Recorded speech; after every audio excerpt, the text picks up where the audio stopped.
A graça e a paz, queridas. Tudo bem com vocês? Quem está aqui hoje que não estava aqui ontem? Uau! Sejam muito bem-vindas. Que bom que vocês estão aqui. Ontem nós nos deliciamos aos pés do amado e o Senhor ministrou profundamente aos nossos corações através da história da mulher com fluxo de sangue. A gente sabe que nenhuma história que está contada nessa bendita palavra de Deus está aqui por acaso. Ela ministra ao nosso coração, ela nos revela o caráter de Deus, como Ele age, como Ele pensa. Por isso é tão fundamental na vida de um cristão ter profundo contato, comunhão com a palavra de Deus. Alguns dias atrás eu vi um humorista, eu não o conhecia, veio nos sugeridos do meu Instagram, e ele estava descrevendo a conversa que ele teve com alguém, eu não sei se foi real ou não, mas ele descreve a conversa com alguém e ele fala assim: quem é a pessoa mais importante na sua vida? E a pessoa de lá respondeu: é Deus, é Jesus. A pessoa mais importante na sua vida, ele é. Mas mais importante quanto? Tudo. Tudo? Mas como assim? Tudo mesmo? Tudo, tudo, tudo. A minha vida é dele, eu amo a ele, ele é o centro da minha vida. É mesmo? É. E você já leu a Bíblia toda? Não. Mas como não? Ele não é o tudo para você? Ele não é o centro da sua vida? É, mas você já viu a grossura do livro? Aí ele falou assim: você já leu O Senhor dos Anéis? Já.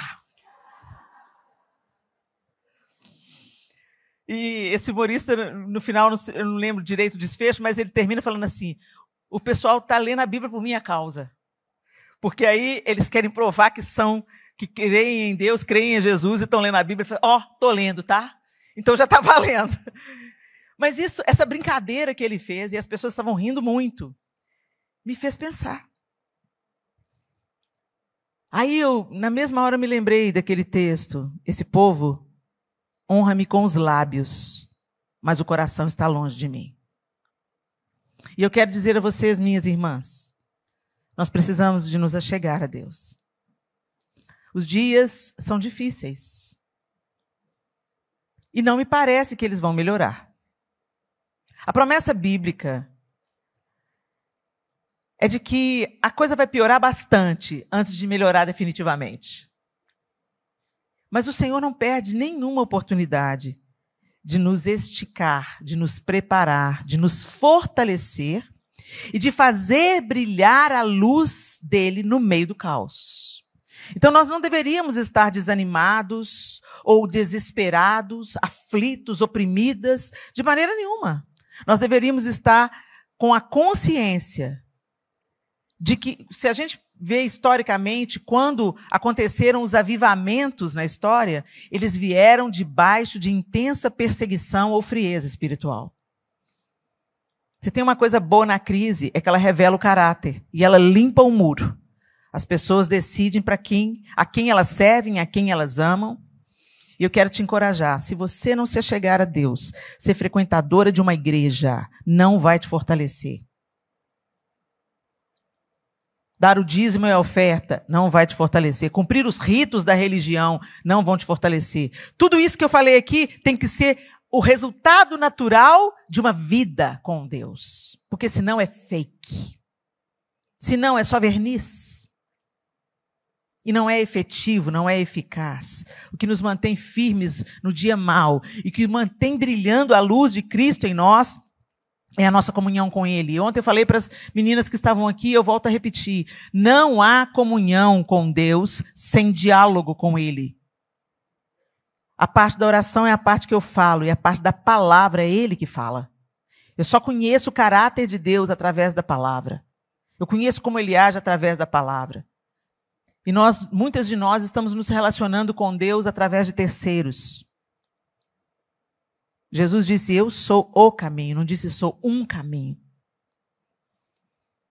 E muitas vezes a gente traz para nós gurus espirituais.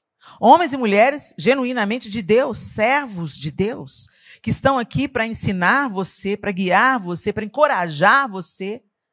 Mas a gente não vive com comida do domingo. para a gente ficar firme, a nossa saúde ficar robusta, se eu comer só domingo, eu vou morrer de inanição, sim ou não?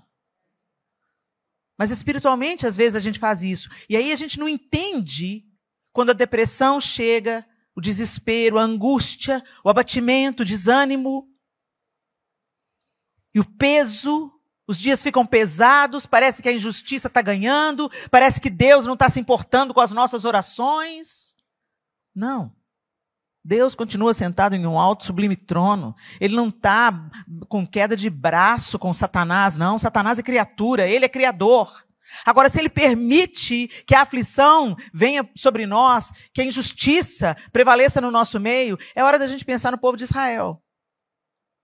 Todas as vezes que o povo de Israel dava as costas para Deus e vivia de acordo com a sua própria vontade, muitas vezes estabelecendo altares a outros deuses, Deus se afastava, ou melhor, eles se afastavam de Deus com essa atitude. E os inimigos de Israel prosperavam contra ele. Quantas histórias na Bíblia, se você ler o livro de Juízes, você vai ver esse processo repetidamente. E o povo se arrependeu, e o povo clamou a Deus, e Deus entrou em favor do povo e os livrou dos seus inimigos. Daqui a pouco o povo está caindo de novo, está se distanciando de novo, está vivendo de acordo com a sua própria vontade de novo, está chamando outros deuses sobre si, outros líderes sobre si. E aí, mais uma vez, o inimigo prospera. A opressão prospera. A gente vê quando Débora e Jael entram na história. Jabim, um rei cananeu, carniceiro, oprimia Israel. Os exércitos de Jabim eram poderosos, carros de ferro. E havia 20 anos Israel era oprimido por Jabim. E o Senhor deu uma palavra através de Débora. Vai, peleja. Porque nesses 20 anos, quando o povo se cansou da opressão, eles começaram a buscar o Senhor novamente. Minhas irmãs, nós precisamos de buscar o Senhor novamente. Os dias são difíceis, mas o Senhor quer fazer coisas lindas nesses dias, coisas poderosas. O Senhor quer salvar, restaurar, libertar. Ele quer fazer a luz dele brilhar no meio da escuridão e ele quer trazer ordem em meio ao caos. E para isso, ele quer usar a mim e a você. Amém? Abra sua Bíblia no Evangelho de João, capítulo 4. E nós vamos hoje aprender com uma outra mulher. João, capítulo 4, nós vamos ter uma leitura longa. Vocês têm a NVI aí, pessoal? Vou colocar a NVI aqui para a gente ficar na mesma página.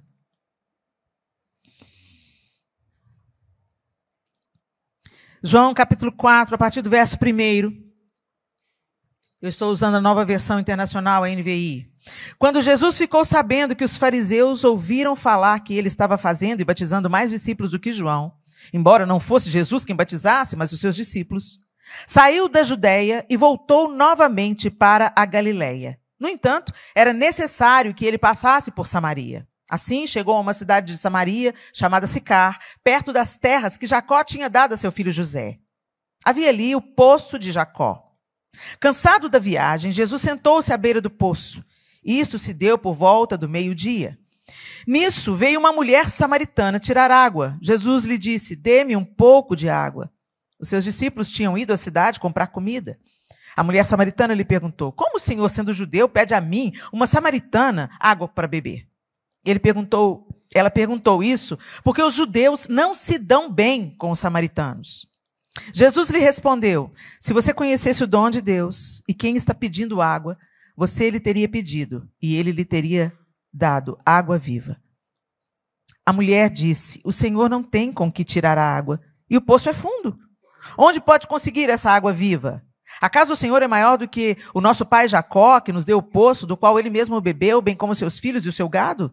Jesus respondeu: quem beber dessa água terá sede outra vez, mas quem beber da água que eu lhe der, nunca mais terá sede. Ao contrário, a água que eu lhe der se tornará nele uma fonte de água a jorrar para a vida eterna. A mulher lhe disse: Senhor, dê-me dessa água, para que eu nunca mais tenha sede, nem precise voltar aqui para tirar água. Ele lhe disse: vá, chame o seu marido e volte. Não tenho marido, respondeu. Jesus lhe disse: você falou corretamente ao dizer que não tem marido. O fato é que você já teve 5, e o homem com quem você vive agora não é seu marido. O que acabou de dizer é verdade. A mulher disse: Senhor, vejo que é profeta. Os nossos antepassados adoraram neste monte, mas vocês, judeus, dizem que Jerusalém é o lugar onde se deve adorar. Jesus declarou: creia em mim, mulher. Está próxima a hora em que vocês não adorarão o Pai, nem neste monte, nem em Jerusalém. Vocês, samaritanos, adoram o que não conhecem. Nós adoramos o que conhecemos, pois a salvação vem dos judeus.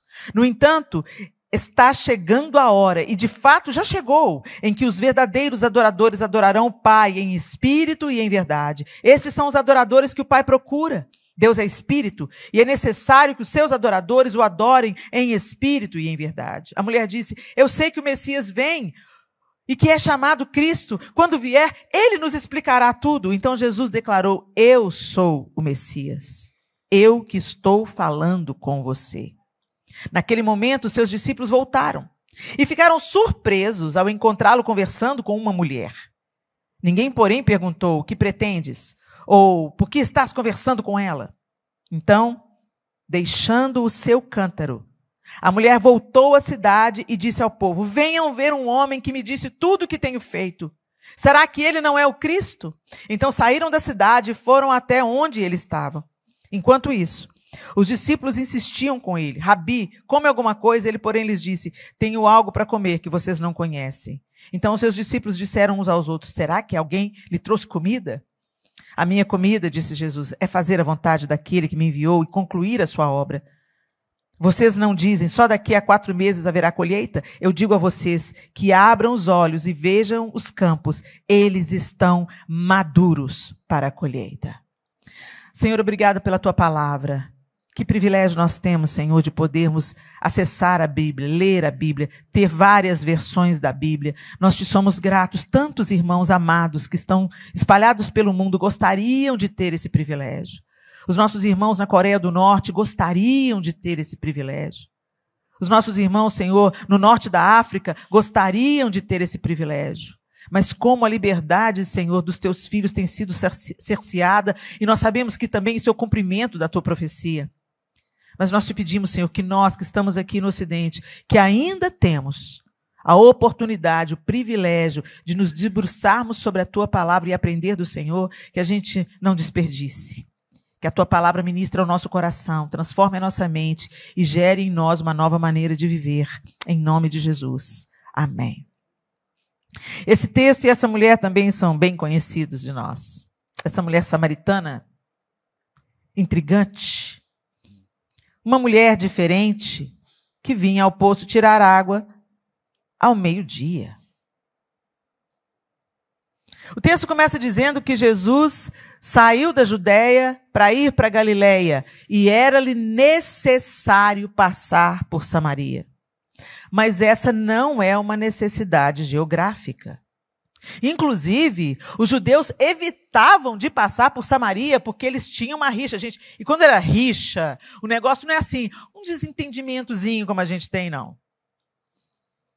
Os judeus e os samaritanos se detestavam de tal maneira que se um judeu tomasse água na cuia que um samaritano havia tomado, ele era considerado imundo. Olha a seriedade disso. Se ele comesse no mesmo prato que um samaritano tinha comido, ele era considerado imundo, ele tinha que passar por um processo de purificação. Então não era assim, não vou com a cara dele. Não, a coisa era séria. Eles não gostavam uns dos outros, eles se detestavam, eles eram hostis uns com os outros. Então, os judeus evitavam, a toda maneira, passar para o território samaritano. Eles preferiam andar mais, dar a volta para chegar na Galileia do que passar por meio do território samaritano. Então, aqui a gente vê claramente que essa necessidade, que o texto fala que Jesus era-lhe necessário passar por Samaria, não era uma necessidade nem cultural, nem geográfica. Então, tinha intencionalidade para Jesus passar em Samaria. E ele sentou no poço. E o texto diz que os seus discípulos foram comprar comida. Não é isso que o texto diz para a gente, gente? Os seus discípulos. Falou que ele ficou sozinho. Gente, precisa de 12 para comprar comida para 13?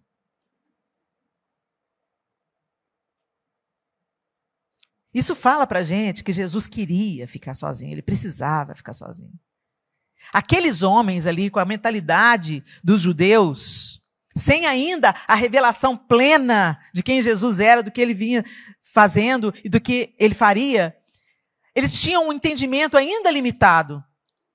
E com a cabeça de um judeu, eles não iam dar sossego nem oportunidade para Jesus travar esse diálogo com essa mulher. Jesus, sabendo disso, meninos, vão comprar pão.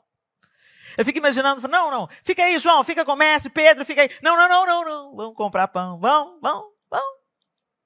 Despachou os 12. Ele estava sozinho. Também não acho que isso fosse coincidência, porque Jesus não andava sozinho. Ele precisava de ter esse encontro com essa mulher. Ele precisava de tocar essa mulher.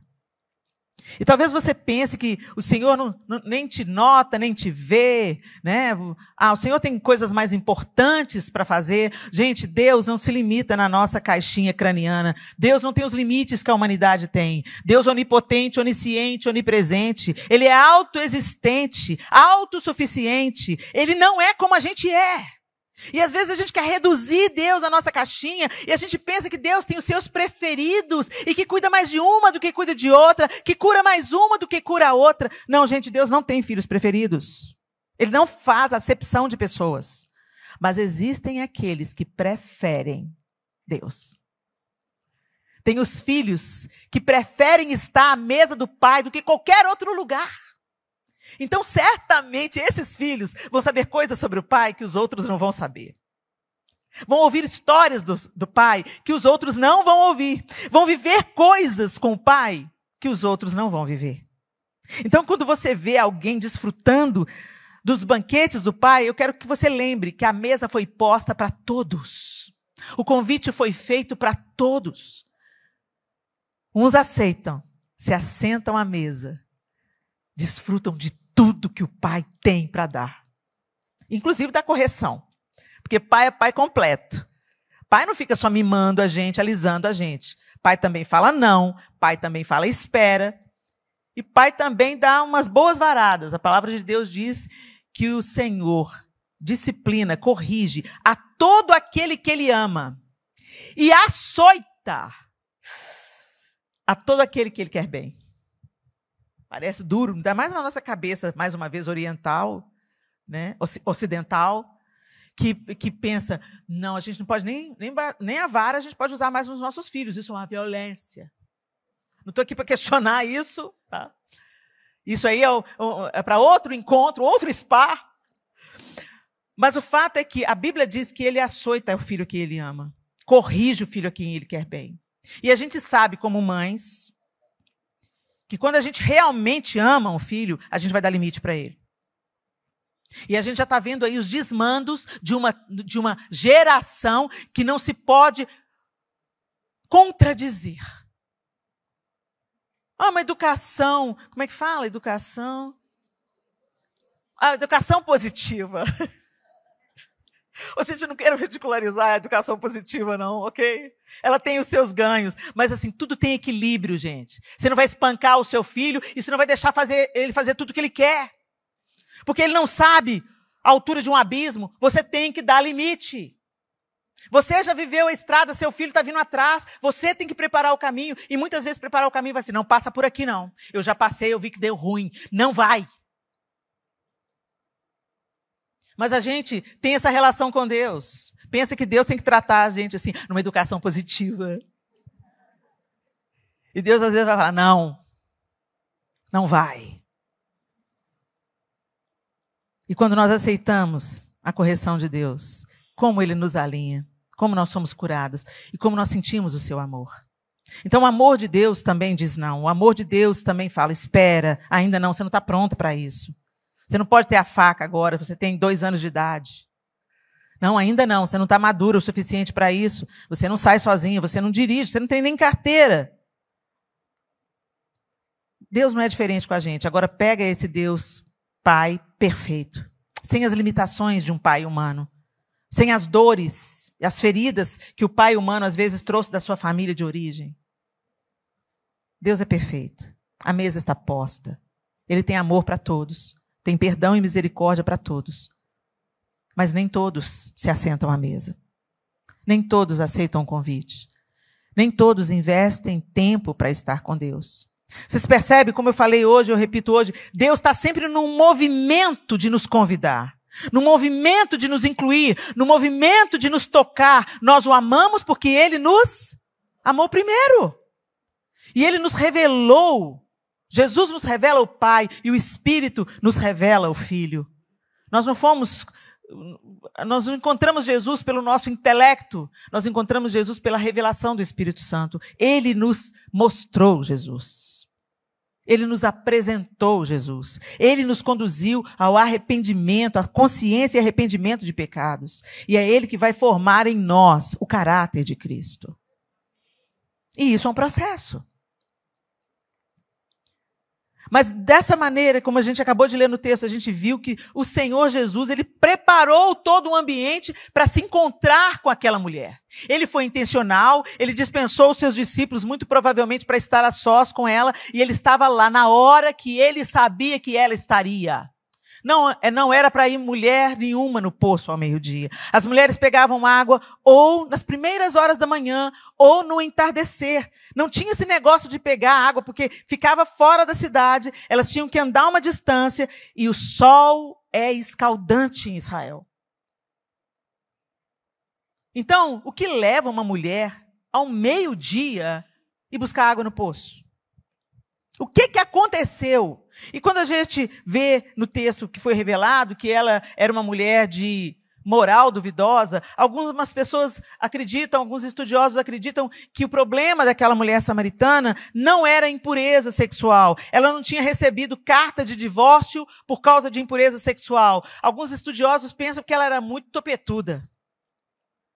E que ela questionava muito os maridos, o que não era comum naquela época. Então ela queria saber de tudo, e a gente vê isso quando ela fala com Jesus. Aqui, onde que é para adorar? Olha a conversa da mulher. Ela fala com ele assim, com que você vai tirar essa água viva? Você não tem nada, você não tem caneca aí, você não tem balde. E o poço é fundo. Pode ter razão, pode fazer sentido, sim. A gente não sabe se é porque ela tinha uma vida imoral ou porque ela era barraqueira. Mas o fato é que ela era hostilizada. Ninguém anda sozinho sem que tenha o peso da rejeição nos seus ombros. Então eu fico imaginando que talvez no seu primeiro casamento, aquelas moças iam todas juntas, buscar água no poço, cada uma com seu cântaro, conversando, tagarelando, fofocando, blá, blá, blá, blá, blá. Aí, e aí, fulana, como é que tá? Ai, fulana tá grávida, ai, que massa. Então deixa eu levar seu cântaro, você não pode pegar esse peso, aquela alegria. Mas aí o primeiro casamento dela acabou. Aí ela, você viu? O casamento da fulana acabou. Fica quieta. Daqui a pouco ela está com outro. Você viu? Fulana está com outro. Cuide da sua vida, menina. Deixa ela. Só ela sabe o que aconteceu. Mas passa um tempo, segundo divórcio. Segundo divórcio. Ai, já é demais, né? Segundo divórcio. Que coisa feia, né? O que será que ela apronta com esses maridos, que eles dão tudo carta de divórcio para ela? O que essa mulher está aprontando? Eu acho que é por imoralidade. Não, é porque ela é tupetuda. Tá chegando, ela tá chegando. Disfarça. Oi, fulana. Aí veio o segundo divórcio e o terceiro marido. No terceiro marido, safada, sem vergonha. Piriguete. Chega perto. Não anda com ela não, hein? Vai ficar ruim para sua reputação. Oi, fulana, tudo bem? Encontrei com seu primeiro marido lá no mercado. Ou será o segundo? Mulher sabe ser perversa. Por isso, gente, deixa eu falar para você. Ou você vai ser uma bênção, ou você vai ser uma praga. Nós temos um poder de influência sobre a nossa próxima geração, sobre os nossos filhos, nossos vizinhos, nossos amigos. Deus deu isso para a gente, mas é para a gente ser luz, para a gente ser bênção, para a gente ser cura. Então, se você está do lado de ser uma praga, Em nome de Jesus, você vai sair desse spa uma bênção, uma mulher cheia do Espírito Santo, amém? O fato é que aquela mulher estava indo ao poço sozinha ao meio-dia para evitar encontrar com aquelas ex-amigas. Certamente ela estava exausta dos olhares atravessados, das indiretas, da rejeição, daquelas que literalmente tratava ela como uma leprosa. E já vem fulano, vai, vaza. Finge que não viu. E a rejeição dói, né, gente? Só quem passou rejeição sabe como é. Dói. E ela decidiu. Vou sofrer mais não. Prefiro o sol escaldante na minha cabeça do meio-dia do que encarar essas mulheres que me rejeitam. Não preciso passar por isso, não. E ela aceitou aquela solidão. Se acostumou ao sol quente.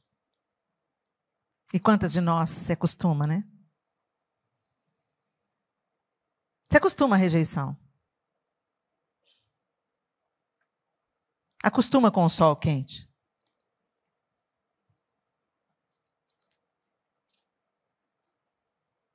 Mas aí tinha um homem judeu.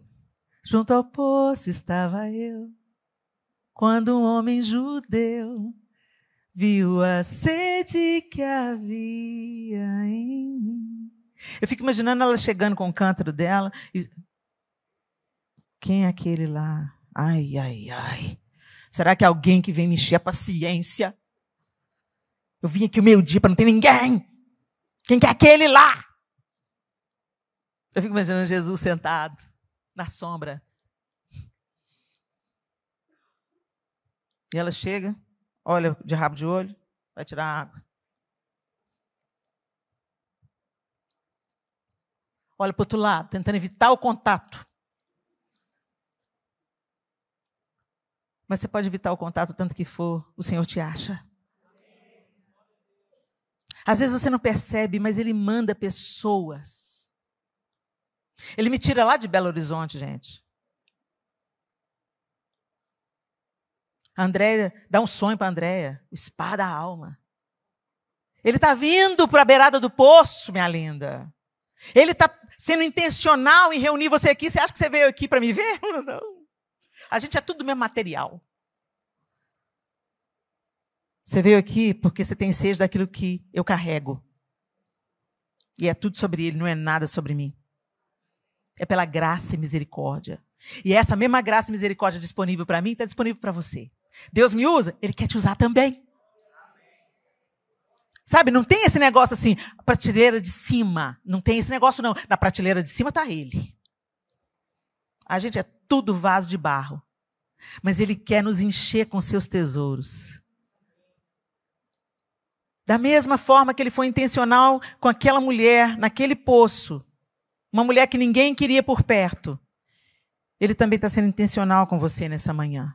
Ele te atraiu aqui. Ele te trouxe aqui. Você pensa que você veio pela sua vontade? Ele te trouxe.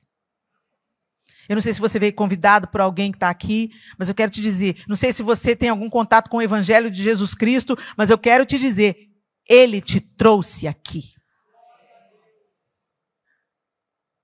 E Ele provoca aquela mulher.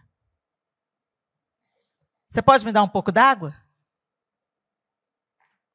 Eu fico imaginando, olha o jeito de falar, é judeu. O que ele está me dirigindo a palavra? Atrevido ele. Vem no meu poço, na minha hora, e ainda quer que eu tire água para ele. E ela já vai na lata. Como que o Senhor, sendo judeu, se dirige a mim, que sou mulher samaritana? E ela não era só samaritana, ela era mulher. Os mestres não conversavam com uma mulher publicamente. Muito menos uma mulher e samaritana. Como é que o Senhor está pedindo água para mim? O Senhor não tem nem vasilha para tirar, o poço é fundo. E ele fala, se você soubesse, por que eu estou aqui? Você pensa mesmo que é sobre essa água aí? Você pensa mesmo que é sobre a Helena? Você pensa mesmo que é sobre essa poltrona confortável? Esse louvor maravilhoso? Esse painel de LED aqui maravilhoso? Você acha que é tudo isso? Não, isso tudo é o pretexto. É o ambiente. É a desculpa para que ele se revele a você.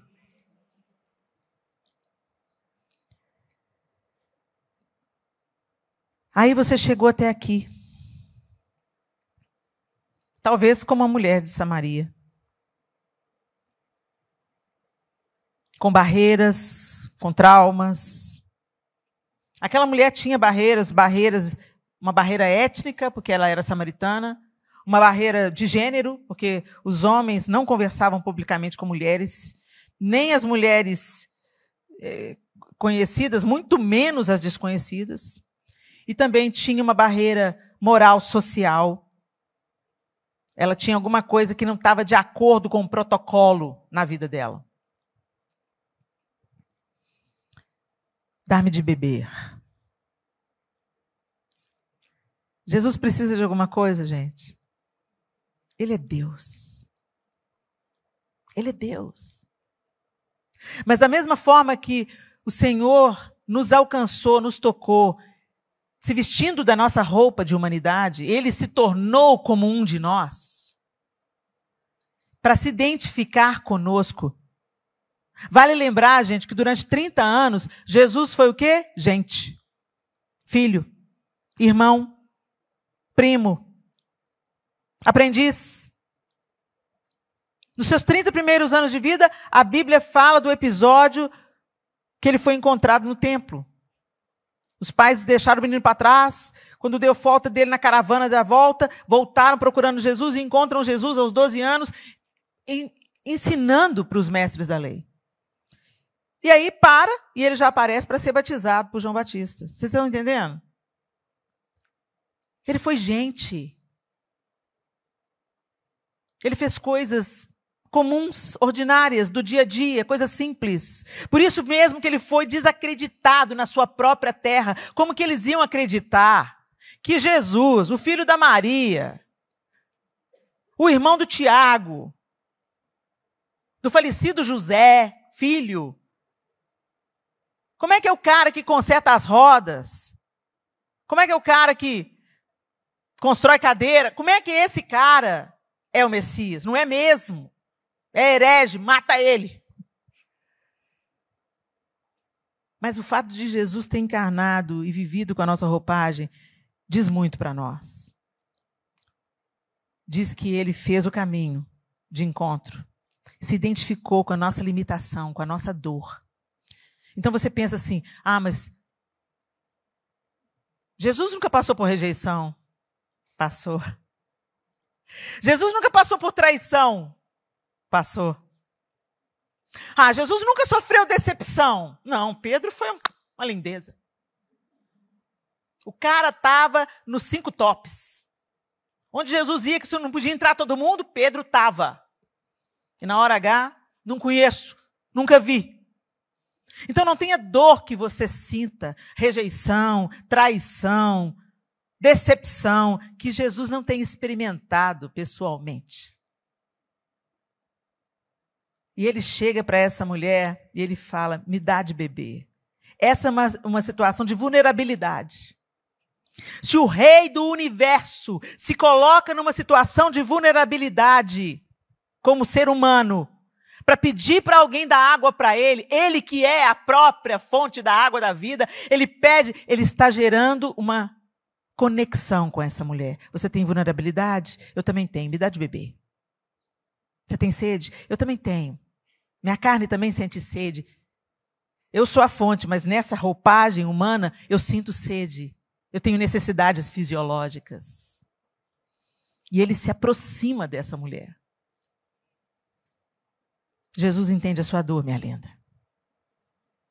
Não há nada que você não passe, que ele não tenha passado. Ele sofreu a dor do luto. Mesmo sabendo, gente, que ele ia ressuscitar Lázaro, ele se comove com o choro de Marta e de Maria, E ele chora. Ele sabia que ia ressuscitar. Ele podia falar, fica tranquila, vocês vão ver. Não, ele está totalmente envolvido com a dor daquelas mulheres. Então eu quero te dizer, o Senhor sabe o tamanho, a largura e a profundidade da sua dor, da sua vulnerabilidade, da traição que você sofreu, de tudo que você passou e de tudo que você está passando. O luto, a perda, as coisas que você teve que abrir mão, o Senhor conhece. E Ele veio te encontrar. Dá-me de beber. Ela se surpreende. Como é que o Senhor, sendo judeu, pede de beber a mim, que sou mulher samaritana? E ele responde com uma resposta espiritual. Se tu conheceras o dom de Deus. E quem é que está te pedindo? Tu lhe pedirias e ele te daria água viva. E a mulher entende isso de uma maneira literal. Ela pensa que ele está falando da mesma água que ela está falando. E ela... Água? O senhor vai me dar água? Como é que o senhor vai me dar água se o senhor não tem aí uma vasilha para tirar água? O poço é fundo. E ele continua. Aquele que beber da água que eu lhe der nunca mais terá sede. Quem beber dessa água aí, vai voltar a ter sede. Mas quem beber da água que eu lhe der. E muitas vezes, minhas queridas, nós cavamos poços para nós. Tem os poços que são maravilhosos. Eles matam a nossa sede. Mas é por um tempo. A gente gosta de uma blusa nova, né? Voltinha no shopping. Eu sou mulher, eu sei. Isso mata a nossa sede por um tempo. Viagem de férias. A delícia. Sair com a família, planejar tudo. Mas quando está acabando as férias, você já está planejando a próxima. Tem sede de novo. Os nossos relacionamentos humanos, eles matam, eles saciam as nossas carências, as nossas necessidades por um tempo. Mas chega num momento que todos os seus amigos, toda a sua família não podem te ajudar. Não pode tirar a depressão de dentro de você. Não pode tirar a angústia, não pode aliviar o peso do luto.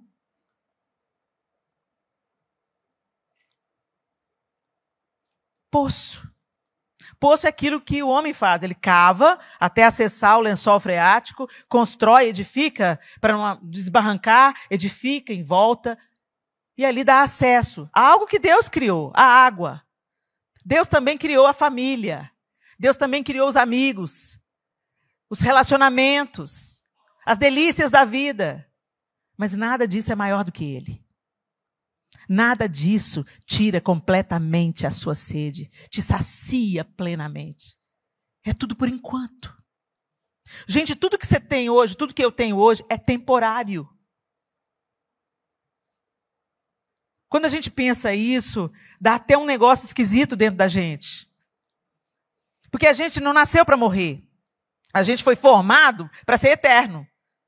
Então tem sempre essa dor da separação. E eu acredito, gente, que a dor que a gente sente na morte de um ente querido é a reprodução. Isso não é teologia, tá, gente? Isso é só a minha impressão pessoal. Deixa eu deixar isso claro aqui. Eu tenho essa ideia na minha cabeça. Que a dor que a gente sente quando a gente perde alguém querido é a reprodução da dor que Deus sentiu quando Adão e Eva pecaram. O que aconteceu ali? Eles morreram. Morreram não, Helena, eles ficaram vivos, inclusive foram expulsos. Eles morreram espiritualmente. Eles não poderiam mais viver com Deus do jeito que eles viviam antes. Houve separação. E o que dói no luto? A separação. Mesmo que a gente tenha a esperança do reencontro, a esperança da vida eterna, o que dói? Não ter aquela pessoa mais por perto, não ouvir mais a voz dela, não poder abraçar a hora que a gente quer. E eu acredito que a dor que a gente sente pela separação é a mesma dor que Deus sentiu. Mas é lindo. Ele providenciou o reencontro. E eu creio que nós vamos saber dessa alegria indizível. Dessa alegria indizível que o Pai deve ter sentido na ressurreição de Jesus, que nos trouxe de volta para Ele. Que nós vamos sentir naquele grande dia, onde a morte não mais existirá. E toda lágrima será enxugada dos nossos olhos. Aquele que beber da água que eu lhe der nunca mais terá sede. Os poços são bons, mas a fonte é melhor. A fonte jorra, ela brota. Não dá para... Uma fonte natural não é criada pelo homem. O homem imita. Você já pensou que todas as cores que a gente reproduz nas nossas roupas, elas estão todas na natureza? A gente copia. A fonte, né, luminosa no meio da praça, a gente copia. As cascatas artificiais, a gente copia. Deus criou todas as coisas. Ele é a fonte. E ele está usando dessa linguagem figurada para que ela entenda bem. Está dentro do contexto deles ali. E quando ele fala isso, ela fala assim, eu sei. É isso mesmo aí. Mas deixa eu te falar. Onde que a gente vai adorar? Aqui ou lá?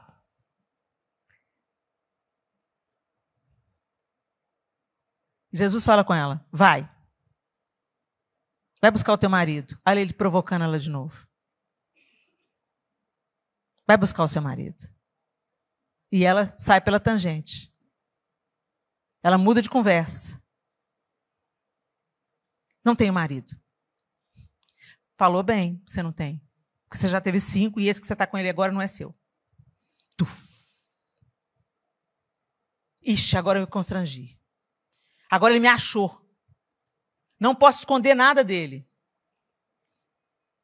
E ela não dá continuação na conversa, não. Então, eu vejo que o senhor é profeta. Já que o senhor é profeta, me explica aí. E entra numa conversa teológica, se era para adorar em Jerusalém, se era para adorar... E aí ele continua se aproximando daquela mulher. E, gente, para todas as outras pessoas, Jesus falava, quem dizem que eu sou? Ele proibia os demônios de falarem quem ele era. Ele proibia. Mas para essa mulher ele fala, eu sou. Quando ela fala, eu sei que o Messias vai vir e vai ensinar para a gente todas as coisas, ela está saindo pela tangente, ela não está gostando daquele papo constrangedor, ela constatou que ele é um profeta e é desconfortável quando a gente sabe que Deus nos enxerga e nos conhece completamente. Que dele a gente não pode ocultar coisa alguma. Ele sabe os seus pensamentos. E quando a gente para pensar nisso, meu Deus, ele sabe os meus pensamentos. Vão passar no telão no grande dia. Quando o Senhor diz que todas as coisas, não tem nada oculto que não venha a ser revelado. Aí você pensa, se vai passar no telão, não vai passar no telão não, gente. Vai ter um download, sabe? Todo mundo vai ter conhecimento. E certamente não é os nossos pecados que o Senhor vai esfregar na nossa cara. Na nossa, não, que nascemos de novo. Fomos perdoados, reconciliados, redimidos. Logo, já não há condenação para aqueles que estão em Cristo Jesus. Mas o fato é que é desconfortável quando a gente sabe que não dá para enganar a Deus. Você engana todo mundo, mas o Senhor você não engana. De vez em quando o Senhor te achou, né?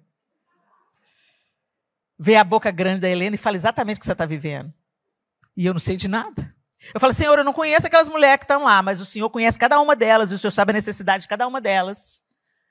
E eu não posso fazer nada sozinho. Então, o Senhor põe na minha boca a palavra que o Senhor tem para cada uma delas.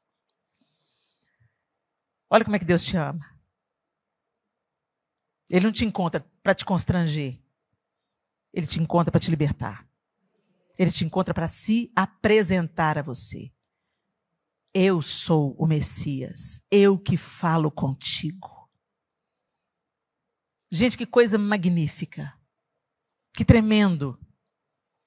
E ele fala que a partir dali, a partir daquele momento que ele estava vivendo, da missão que ele veio cumprir, já não era o lugar da adoração que era importante, mas a quem era adorado. Quem seria adorado.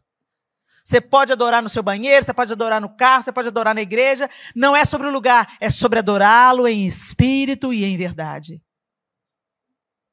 Sem rituais. Mas com absoluta plenitude, entrega e devoção.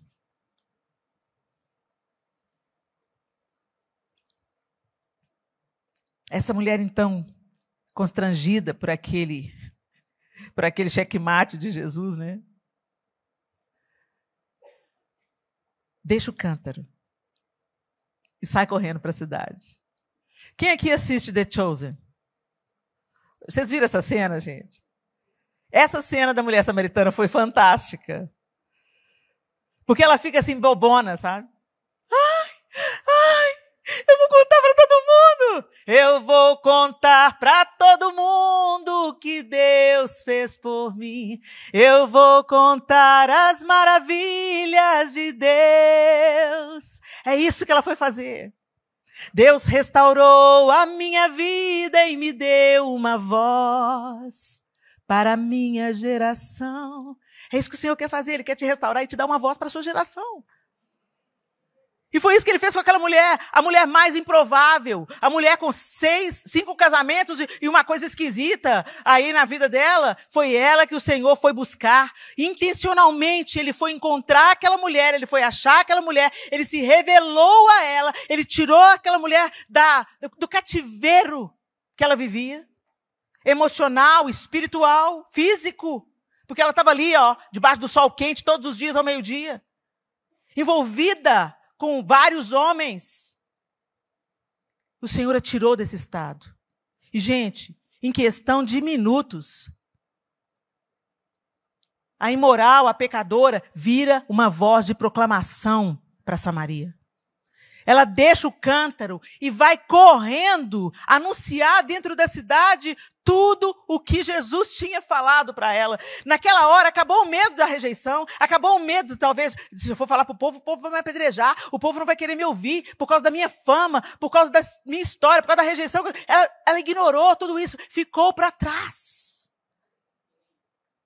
E ela corre na cidade e ela começa a proclamar sem limite, sem barreira, sem culpa. Livre. Ela não era mais controlada pela sua culpa, pela consciência pesada ou pelos olhares atravessados dos outros. Ela estava livre. O Messias quebrou as cadeias. E fez uma promessa. Quem beber da água que eu lhe der nunca mais terá sede. E eu serei nele uma fonte a jorrar para a vida eterna. O Senhor não quer apenas matar a sua sede, minha linda. Ele quer fazer você uma fonte a jorrar nos dias que nós estamos vivendo. Uma fonte a jorrar sobre os seus filhos. Uma fonte a jorrar pelas suas amigas. Uma fonte a derramar Deus, derramar Deus, derramar Deus. Por onde você passar. E ela não pensou 2 vezes. Para aquela água, ela não precisava mais de cântaro. Então ela deixa o cântaro. E ela vai derramar a fonte que foi plantada dentro dela. Ela vai de encontro àquelas pessoas, àquela cidade que a rejeitava, que a acusava. Ela foi justamente para aqueles que a desprezaram e contou as boas notícias. Deixar o cântaro fala muitas vezes de deixar o antigo estilo de vida.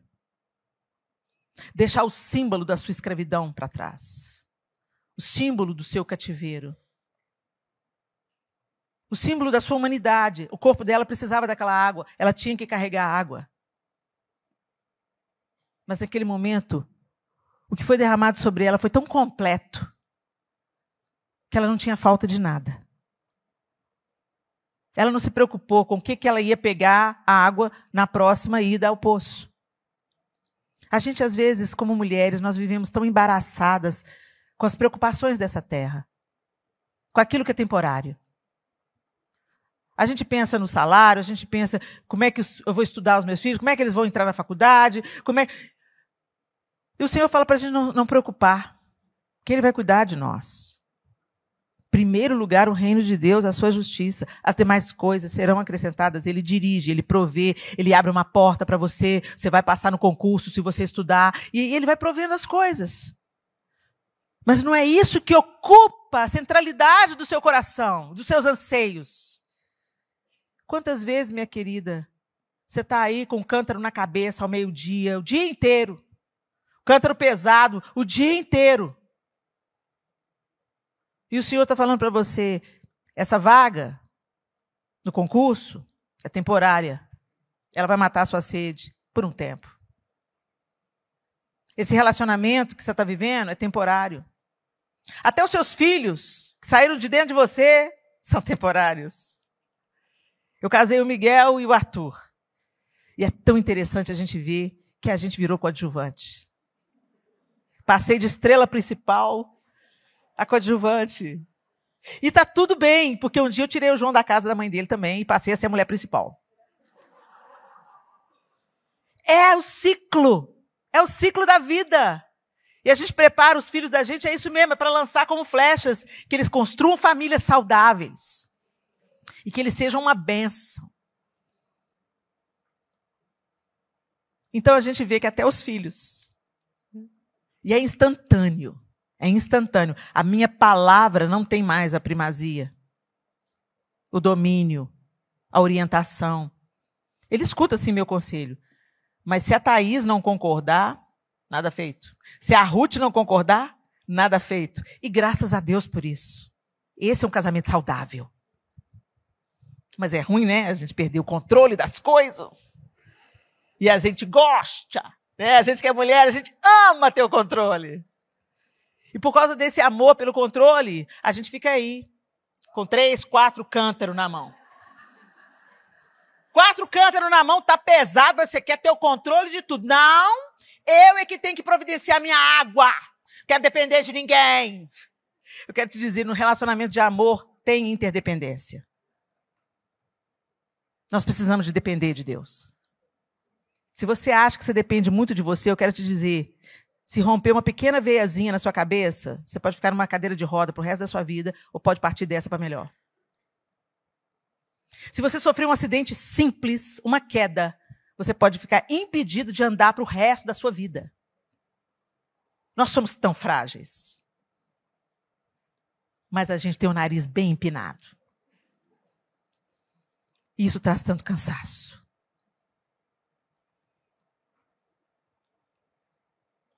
O Senhor aliviou aquela mulher. Trouxe revelação de quem ele era. E ela largou o cântaro e foi anunciar. Interessante que o texto tenha o cuidado de contar para a gente que os discípulos chegaram e ainda pegaram ela lá. E deixou claro porque que Jesus mandou os 12 comprar comida. Porque eles já acharam esquisito que ele estivesse conversando com uma mulher samaritana. Mas o legal é que fala assim que eles não ousaram.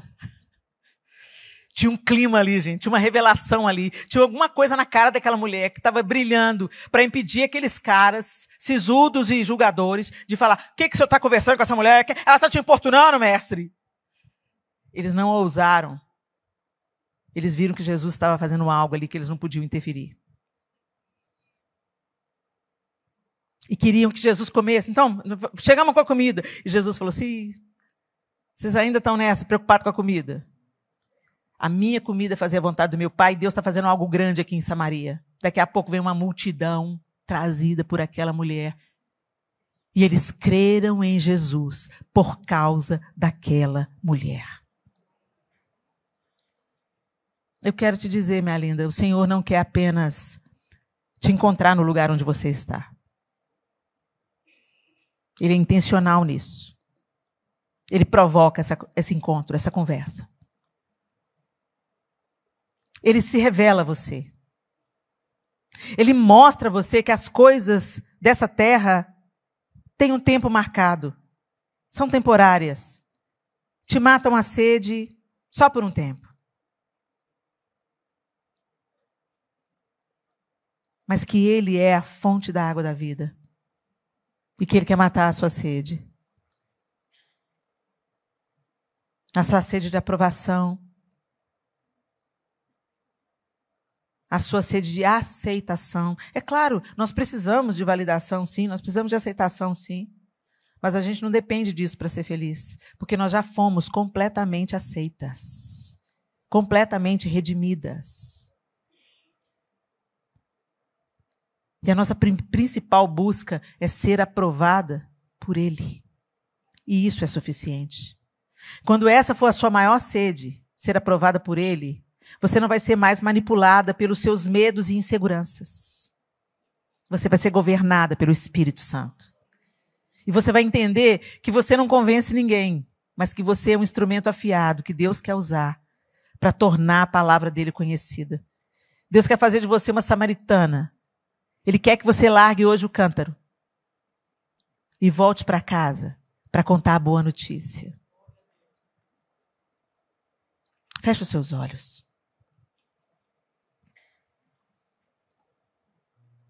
E eu quero que você pense agora na sua vida.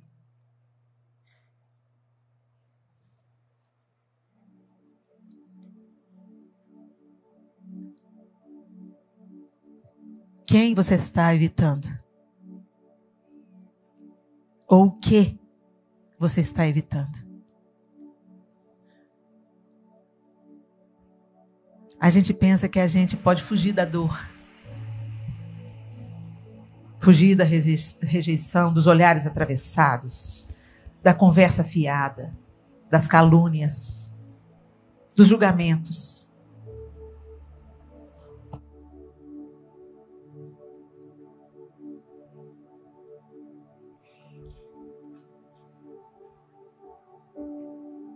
O Senhor não quer que você apenas fuja.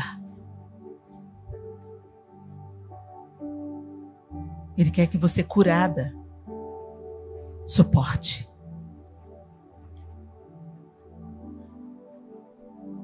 Que você entenda que Ele é que sabe que pensamentos tem a seu respeito.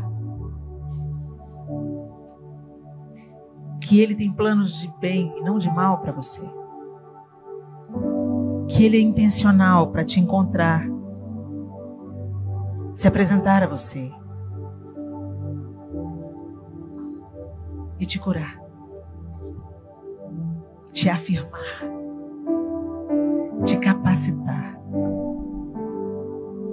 para que você se torne uma propagadora de boas notícias, para que você seja o cântaro que carrega a água da vida, para aliviar a sede, a aflição, a culpa, a dor de tantos outros, anunciando a eles quem é a fonte. Onde se encontra a fonte?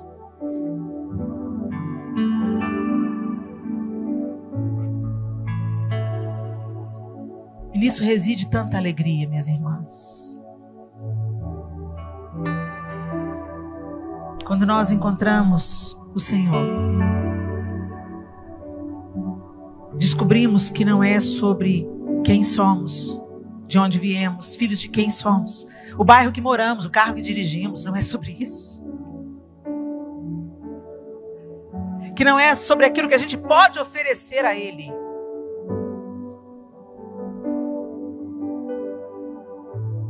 Mas sobre quem Ele é. E o novo caminho que Ele abre para a gente. Bem, o tempo já chegou em que os verdadeiros adoradores o adorarão em espírito e em verdade. A sua vida vai ser uma vida de adoração e não apenas as suas canções. Trocar fraldas, lavar vasilhas, vai ser para a glória de Deus. Educar filhos, cuidar do marido, será para a glória de Deus. Adoração é quando Deus ocupa a centralidade dos nossos afetos, atenções e propósitos. Ele é tudo. E quando Ele é tudo, e Ele está no centro de todas as coisas, todas as outras coisas vão orbitar ao redor dele e, consequentemente, cada uma vai para o seu lugar.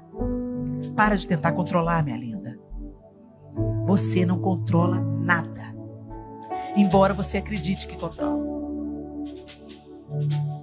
Nós não mandamos nada, não controlamos nada, não podemos evitar nada, mas a gente tenta. Descansa. Senhor, nós nos colocamos diante do Senhor. O Senhor conhece cada uma dessas mulheres aqui, Senhor. Fomos atraídas pelo Senhor. Obrigada, Deus, pela tua intencionalidade de nos reunir, para nos tocar, para se revelar um pouco mais a nós, para nos atrair à tua fonte e nos conscientizar de quantas vezes temos preferido os poços. Senhor, a mesma cura que o Senhor operou na vida daquela mulher, à beira do poço em Samaria, nós pedimos que o Senhor derrame sobre cada uma de nós nessa manhã. Que sejamos despertadas, Deus, para aquilo que o Senhor precisa nos despertar. Que não retenhamos para nós apenas os nossos sonhos, nossos projetos, o que preferimos, o que gostamos, o que queremos, mas que nós sejamos alinhadas à Tua vontade, ao Teu propósito, e que a gente fale como Jesus falou nesse capítulo, Senhor: a minha fome é fazer a vontade do meu Pai. A sede daquela mulher foi transformada, Senhor, em urgência para anunciar a Sua palavra. Que o mesmo aconteça com a gente. Que cada coisa ocupe o lugar que deve ocupar. Remove, Senhor, os ídolos do nosso coração, para que o Senhor ocupe a centralidade da nossa vida e a gente compreenda que tudo que temos e somos vem do Senhor e volta para o Senhor. Cura-nos, perdoa-nos, restaura-nos e nos levanta como luz e sal nesse tempo. Que sejamos, Senhor, restauradora de brechas, para que o país se torne habitável. Ajuda-nos, conduz-nos. Nós aceitamos a Tua água, aquela que mata a nossa sede. Queremos beber de Ti, Senhor. Queremos beber de Ti. Em nome de Jesus. Amém e amém. Deus abençoe vocês.